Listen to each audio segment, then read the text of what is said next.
Hello friends, tips અને tricks by Trusha channel પર આપ સૌનું ફરીવાર સ્વાગત છે। આજે ફરી આપણે અમુક ઉપયોગી એવી ટિપ્સ જોઈશું જે રસોડામાં અને રોજિંદા જીવનમાં ખૂબ જ કામમાં આવશે। આજના વિડીયોમાંથી એક પણ ટિપ જો તમને પસંદ આવે ને તો વિડીયોને લાઇક કરીને વધુમાં વધુ શેર પણ કરજો, અને જો તમે ચેનલ પર પહેલી વખત આવતા હોય તો ચેનલને સબસ્ક્રાઈબ જરૂરથી કરી નાખજો। તો ચલો વિડીયોની શરૂઆત કરી દઈએ। સૌથી પહેલી ટિપ છે, આપણે કોઈ પણ આવી રીતના મોટા પેકેટ લઈ આવીને, જેમ કે અહીં મેં નાયલોન પૌવાનું પેકેટ લીધું છે, એ સિવાય તમે મકાઈના જે તળવાના પૌવા આવે એનું પેકેટ લઈ આવો, મમરાનું પેકેટ લઈ આવો, એ બધા મોટા પેકેટ હોય છે અને આખું પેકેટ આપણે એક વખતમાં યુઝ નથી કરતા હોતા। તો આને આપણે ક્લિપ કે રબર વગર પાછું પેક કરવું કઈ રીતના એ હું તમને બતાવીશ, જેનાથી તેની અંદરની વસ્તુ છે તે ઢોળાશે પણ નહીં અને એમાં જરાય ભેજ પણ નહીં લાગે। તો એના માટે આપણે પેકેટને ઊભું રાખી અને આવી રીતના કટ કરીશું। આગળથી 2 ઇંચ જેટલો ભાગ મૂકી અને આપણે આવી રીતના રાઉન્ડ કટ કરીશું, અને આ છેડે પણ આપણે 2 ઇંચ જેટલો ભાગ મૂકી દઈશું। તો આવી રીતના આપણે આને રાઉન્ડમાં કટ કરવાનું છે। હવે આમાંથી જેટલી પણ વસ્તુ જોઈએ ને એટલી તમારે કાઢી લેવાની। જેમ કે અહીં મારે અડધા પૌવાની જરૂર છે, તો અડધા પૌવા હું કાઢી લઈશ, અને રબર કે ક્લિપ વગર આપણે આને પેક કરીશું, જેથી વસ્તુ ઢોળાશે પણ નહીં અને અંદરની વસ્તુ છે તે હવાશે પણ નહીં। તો આવી રીતના 2 છેડાને પકડી અને આપણે આની ટાઈટ ગાંઠ મારી લઈશું। ઘણી વખત એવું થાય કે ઘરમાં ક્લિપ પણ નથી અને રબર પણ જોઈએ ત્યારે મળતું ન હોય, તો આવી રીતના તમે મોટા પેકેટને પેક કરી શકો છો।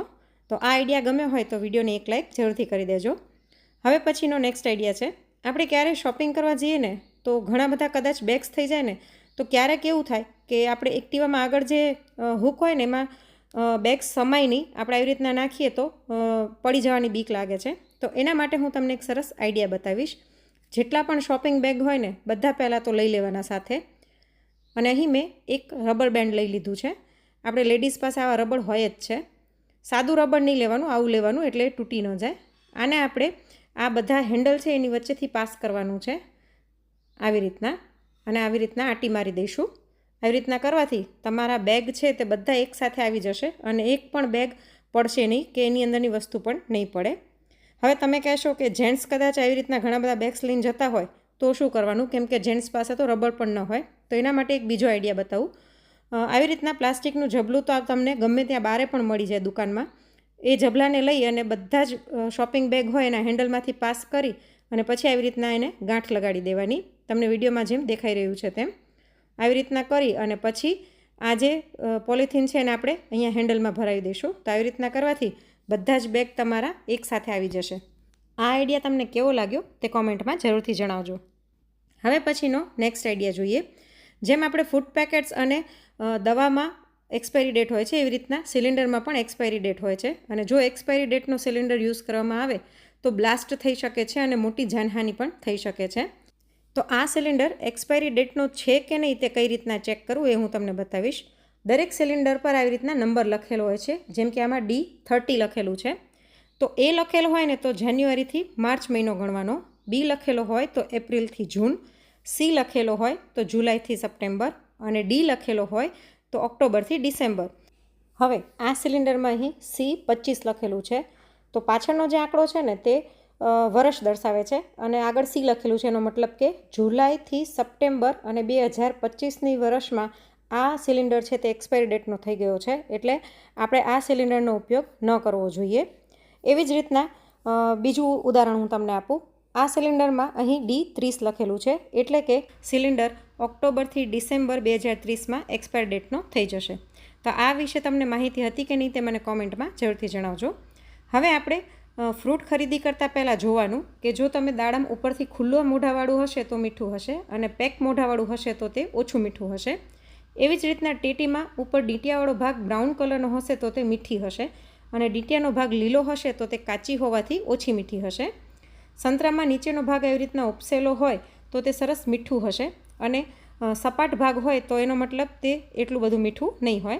એવી જ રીતે દ્રાક્ષ લાંબી હશે તો તે મીઠી હશે, અને એનો જે ઉપરનો ડીટીયાનો ભાગ છે તે લીલો હશે તો તાજી હશે। એવી જ રીતે દ્રાક્ષનો દાણો નાનો અને ગોળ હોય અને ઉપરનો જે ડાળખું છે તે બ્રાઉન હોય તો તે ખાટી અને વાસી હોવાની શક્યતા છે। તો આ વિશે તમને ખબર હતી કે નહીં તે જણાવજો।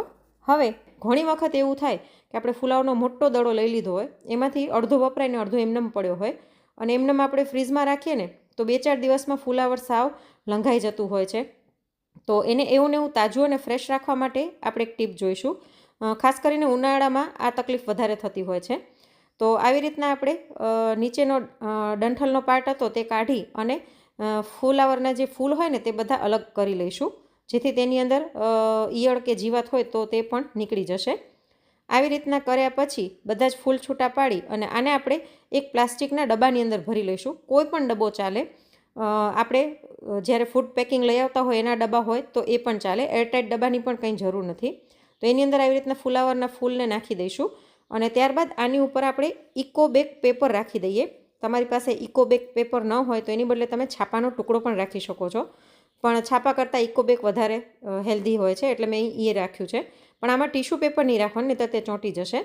આવી રીતના પેક કરી અને ઉપરથી ઢાંકણું બંધ કરી દઈશું. તો આવી રીતના તમે આને ફ્રીજની અંદર 15 દિવસ સુધી રાખશો ને તો પણ તમારું ફુલાવર એવું ને એવું તાજું અને સફેદ રહેશે.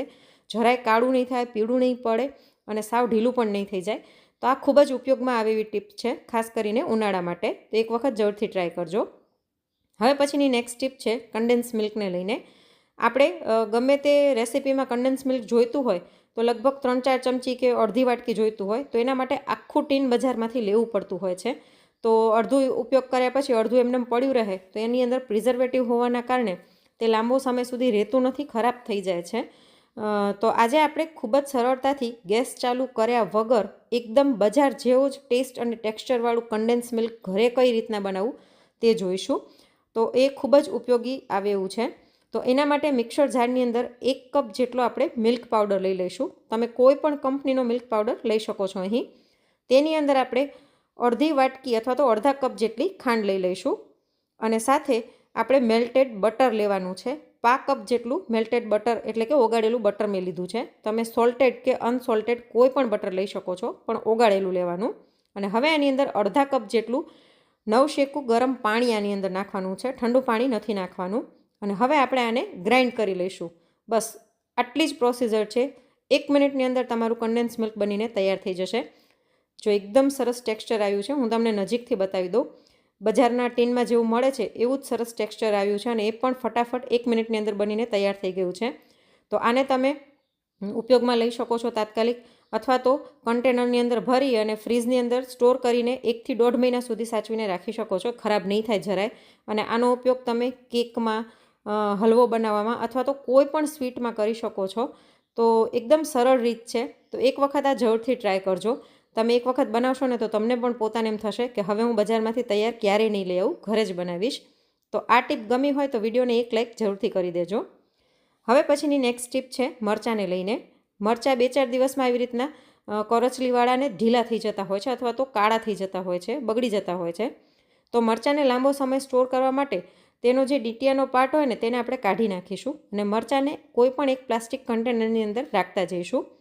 મરચાંને પહેલાં ધોઈને લૂછીને પછી લઈ લેવાના, જેથી જ્યારે પણ આનો ઉપયોગ કરવો હોય તો જલ્દીથી થઈ શકે. કદાચ આ ટીપ તમારામાંથી ઘણાને ખબર પણ હશે, પણ ઘણા એવા હોય છે કે જેને નથી ખબર હોતી, તો એના માટે છે આ.